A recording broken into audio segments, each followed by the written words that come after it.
Welcome to American Education FM, everybody. I'm Dr. Sean Brooks. Okay, I've got 3 stories here and a video at the end, which I'll link in the description below, which is absolutely fantastic.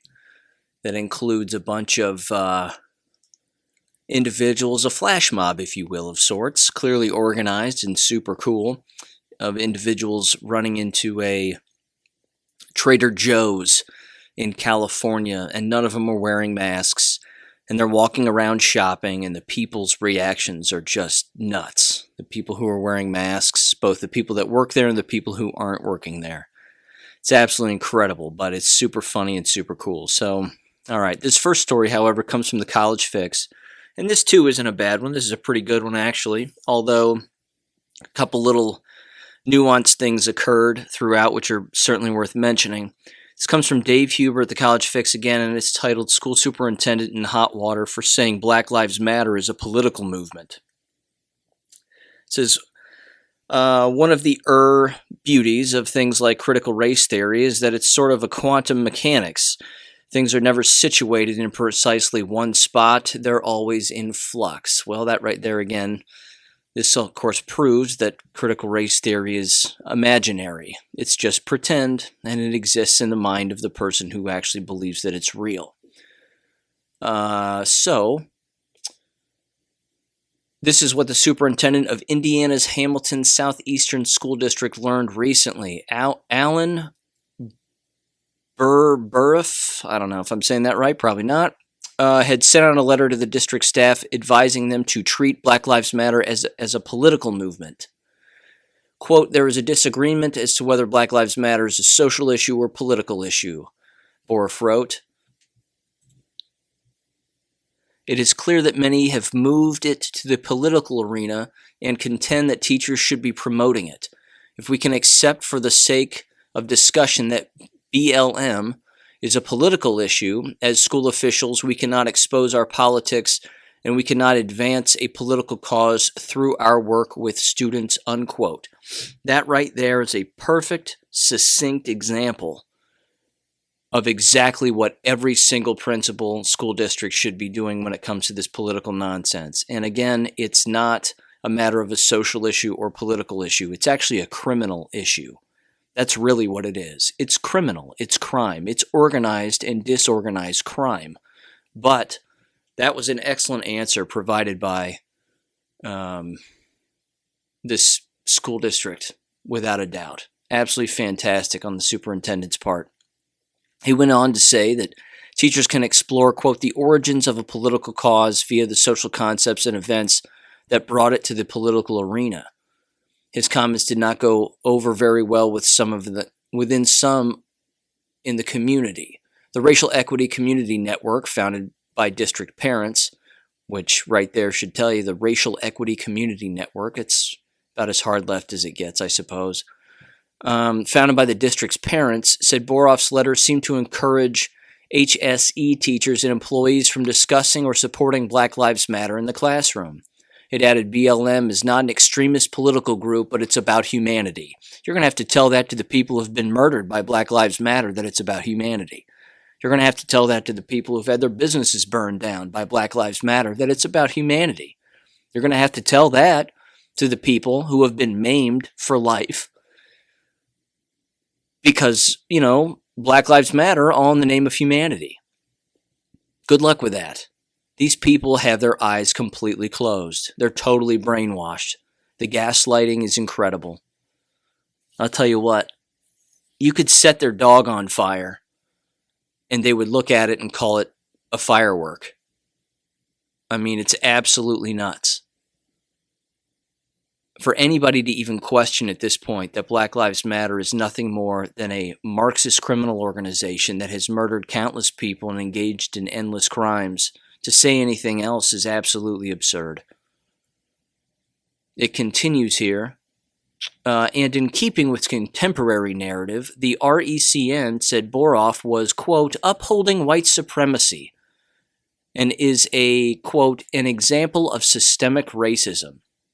A petition also went up titled Black Lives Matter is not political. Again, That's hilarious. If you have to have a petition that says Black Lives Matter is not political and that's the name of it, then it's political. That's what that means. Which demands Boroff's resignation and his replacement to be preferably a person of color who can lead our school into the future from a healthier perspective, unquote. It currently has about 500 signatures shy of its 2,500 goal. This is the mob, ladies and gentlemen. This is the mob. This is what they do. Predictably, Boroff ended up apologizing within a day of his initial letter. Quote, "The intent of yesterday's letters to the faculty was designed to provide instructional strategies to discuss and teach Black Lives Matter, one of the most significant issues of our time. I understand that the impact was hurtful, and for that I apologize. The letter was designed to provide guidance for teachers to lead these discussions and to assist students as they develop their own positions on the important social issue." First of all, it's not an important social issue because it's not a social issue. That's number one. Number two, he shouldn't have written this, and he shouldn't have apologized. Now, he's not quitting, which is a good thing. At least to date, he hasn't been fired and he hasn't quit. The other problem with this statement is that it's not the superintendent's job to really be telling people what to teach, per se. Having said that, though, it's also not the community's job to be telling the superintendent what they can or cannot say. In particular, when the superintendent has done something like this, because again, it's usually only one-sided. If the superintendent says something that's morally sound and rooted in values, like we don't want to teach hate, we want to teach people to just, get along, mind your own business, do your work, and go home. I mean, even if a parent or a group or an organization doesn't like that message, that morally message is going to be destroyed in an absolute heartbeat. And again, it's mob rule. And that too is a Marxist and communistic approach to countless things. It's not about reason, logic, and fact. It's about mob rule. Whoever says it the loudest must be right. And that's absolutely ridiculous. This next story is completely jacked up, and again, a perfect example of Marxism at the college level and university level, when it exists, in particular within either classes or campus-wide presentations that are given, and again, even if professors ask that their students attend these particular presentations as a part of a class lecture or what have you. But this comes from Campus Reform, and it's titled, "Ohio State University Hosts Planned Parenthood Supported Sex Week, Complete with Kink, Sex Work, and Decolonizing Porn." Now let me break this down here too. This is a part of the Marxist playbook also, and it always has been, dating back at least 100 years, 120 plus years. Actually, yeah, way longer than that. This goes back to Weimar Germany, as a matter of fact, before the 1930s, and it was referred to as the Weimar Republic after World War I. This is when Marxism moved into Germany, and this happened before Adolf Hitler. It's also one of the reasons why they don't teach anybody in school about Weimar Germany and the Weimar Revolution. So what ended up happening is the entire city of Weimar Germany was filled with levels of perversion that you can't possibly imagine. And this story right here is exactly what was going on. Normalizing prostitution where prostitution wasn't normalized at all, and it was considered against the law. It became legal.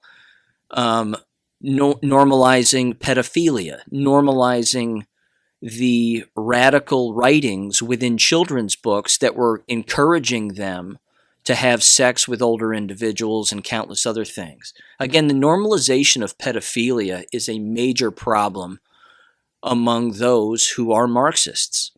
It continues to be. And there's no doubt that this exactly is just one of those examples. So I'm going to read through some of this here. It's not very long. In fact, it's not long at all, but it's certainly interesting and very disturbing. So first it says, a student organization at OSU will host Sex Week. The week-long event features lecturers ranging from Kink 101 to OnlyFans, behind the scenes.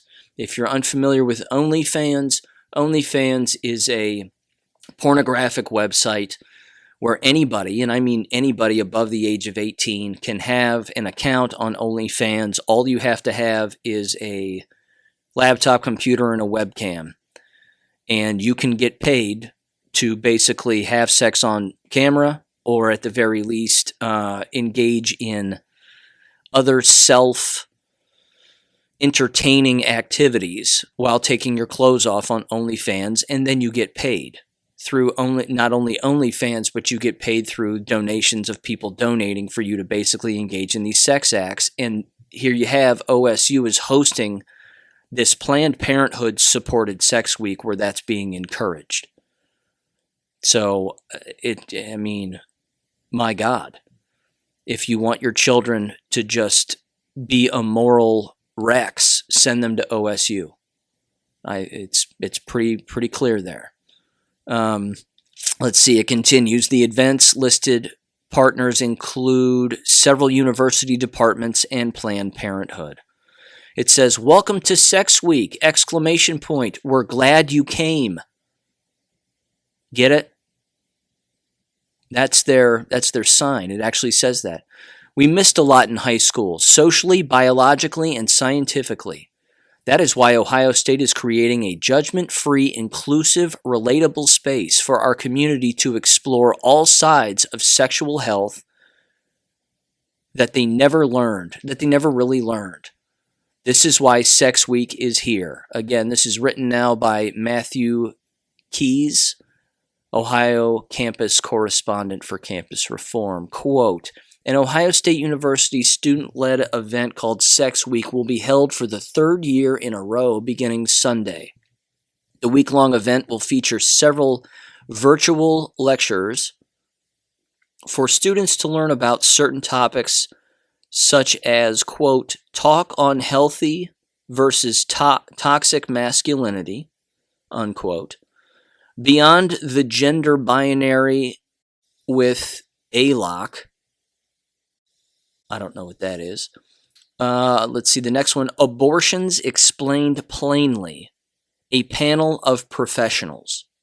I bet that's horrible. "Kink 101 is another presentation. And decolonizing porn. There's even a session titled OnlyFans Behind the Scenes that helps students who might want to start an OnlyFans account. Do you see how immoral and disgusting this is? I'm sure you do. You're a smart group, no doubt. It continues here, quote, "The main mission of Sex Week is to educate our community about sexual health in all its forms. The stated mission of Sex Week adds, we believe that realistic sexual health is interdisciplinary and includes non-traditional topics like LGBTQ sex ed, healthy masculinity, gender equality, and reproductive rights. We aim to connect to our peers through dynamic, comprehensive activities that are geared toward the needs of our community. The event organizers state that one of the reasons Sex Week exists is because, quote, sex ed in Ohio high schools does not have to be medically accurate."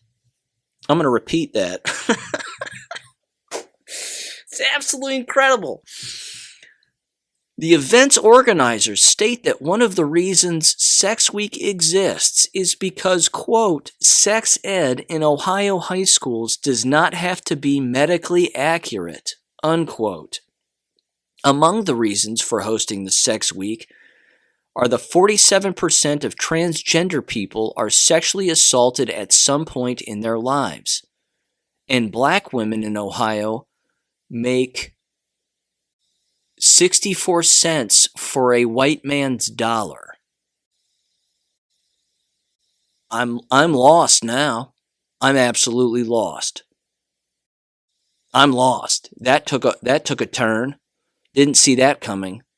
But it's all gibberish anyway, so it's impossible to keep track. It continues. Several university departments are taking part in Sex Week. Of course they are. Why not? According to the partners and sponsors page, Sex Week would not be possible without the OSU undergraduate student government at OSU, College of Social Work, Department of Women's, gender and sexuality studies, and Planned Parenthood. In addressing why Planned Parenthood is involved, the event organizers explain, quote, Planned Parenthood is a huge provider of health services for men and women, particularly low-income women. They do STI testing, STI treatment, cancer screenings, pelvic exams, birth control distribution, community education, and so much more. Murder. They also engage in murder. What else do they engage in? Let's see. Cutting up babies, organ harvesting, organ trafficking. Yeah, all that stuff. Remember all that? They do that too. And your tax dollars go toward it, depending on the state you live in, apparently. I think Texas has just now done away with it. Thank God. God bless Texas. They continue by stating, quote, this seems like a good time to remind everyone that abortion is legal. Yes, Planned Parenthood performs abortions that women are legally entitled to, unquote. The student organization, Student Advocates for Sexual Health Awareness, the group that organizes the event, spoke with Campus Reform regarding the event. Quote, the purpose of Sex Week 2021 is to promote accurate, realistic, and inclusive sexual education. Katie Chung, Secretary of Student Advocates for Sexual Health Awareness, said, quote, we feel the students should have access to as much information surrounding sexual education as possible. Of course, sexual education is an extremely broad topic and engages many diverse topics and discussions. Every year we try to include a breadth of topics. We cover sex education foundations, LGBTQ inclusivity, healthy masculinity, reproductive rights, and pleasure. Together, students in the organization Student Advocates for Sexual Health Awareness discuss that topics are missing from current discussions and find that these topics combined provide realistic education for college students, Chung added. Ohio State University did not respond in time for publication. I bet they didn't. Not that they're going to either. I feel like I need to take a shower after reading that. That's absolutely awful. And by the way, and I'm sure you're aware of this and you know this, K-12 schools are not exempt from engaging in these kinds of things either, and these kinds of quote-unquote educational experiences. It's not. It's perverse, it's disgusting, it's stupid, and this is what happens when people don't read, and they don't learn how to write, and they don't learn how to speak English. They decide to engage in perverse activities such as this. I mean, I gotta tell you, when I was in college, we played video games.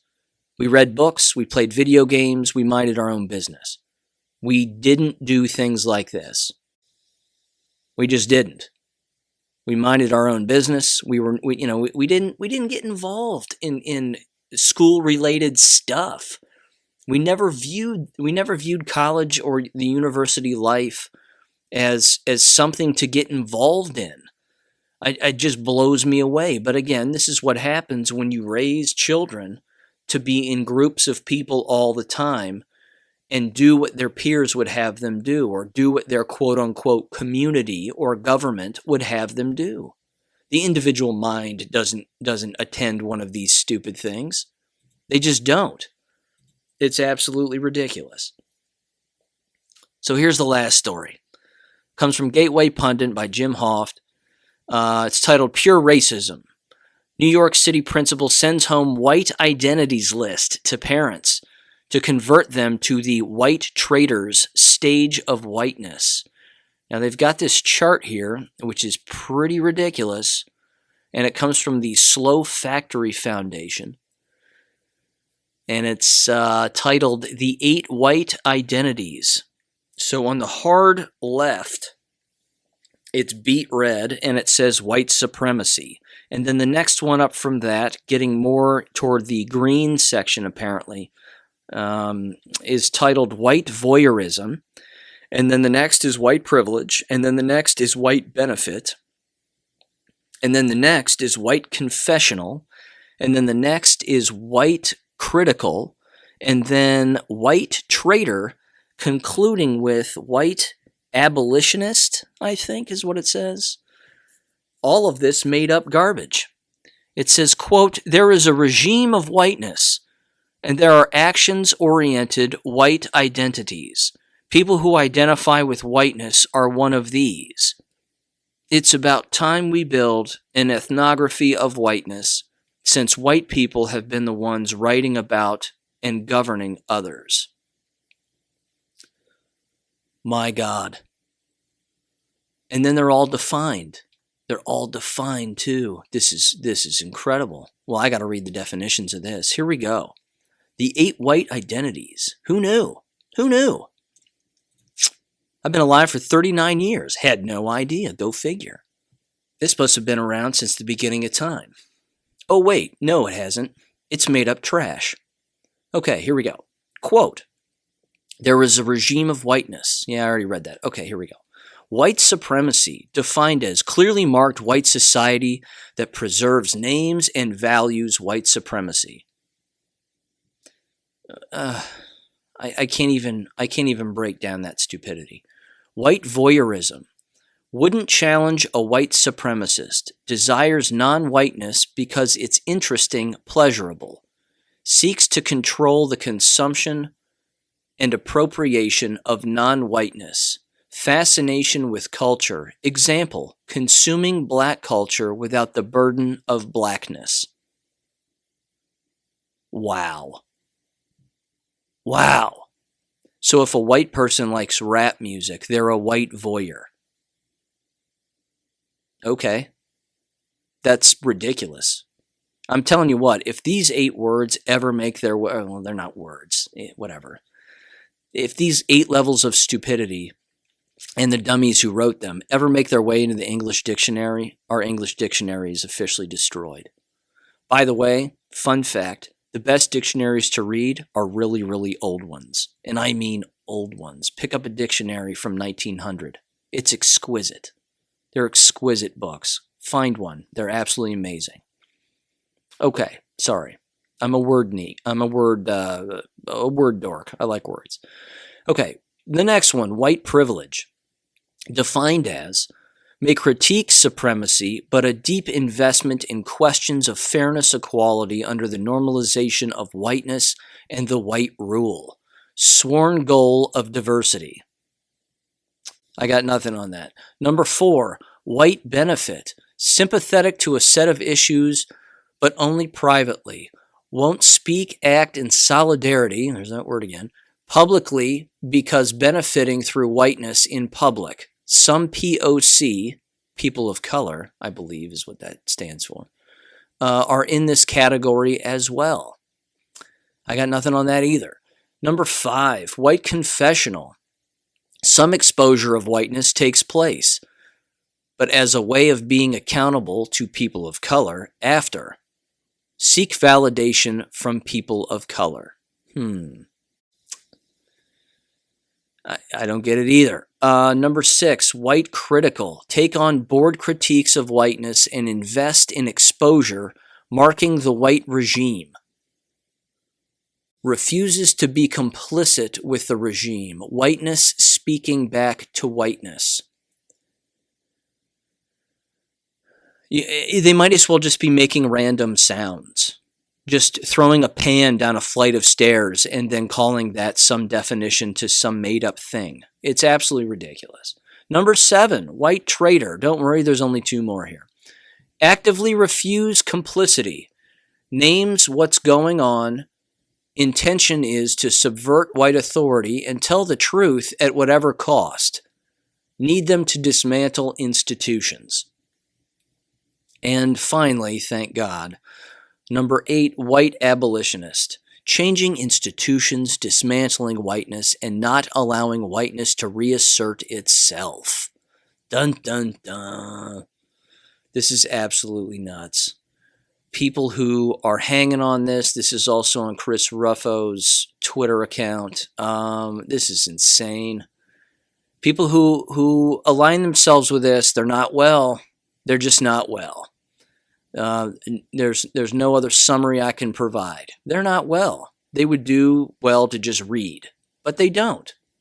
Then they just make things up. Again, these are the children that played pretend for a very, very long time, way past the age where they were supposed to play pretend. And then they never stopped playing pretend. They just keep playing pretend. As full-grown adults, as organizations. I mean, they run organizations, these people that are playing pretend. It's disturbing.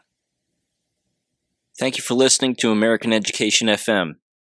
Don't forget to check out AmericanEducationFM.com, where you can make a small donation or even email us and be a guest on the podcast. Until next time, never stop learning, never stop reading, and never stop unlearning. Thanks for listening, and God bless.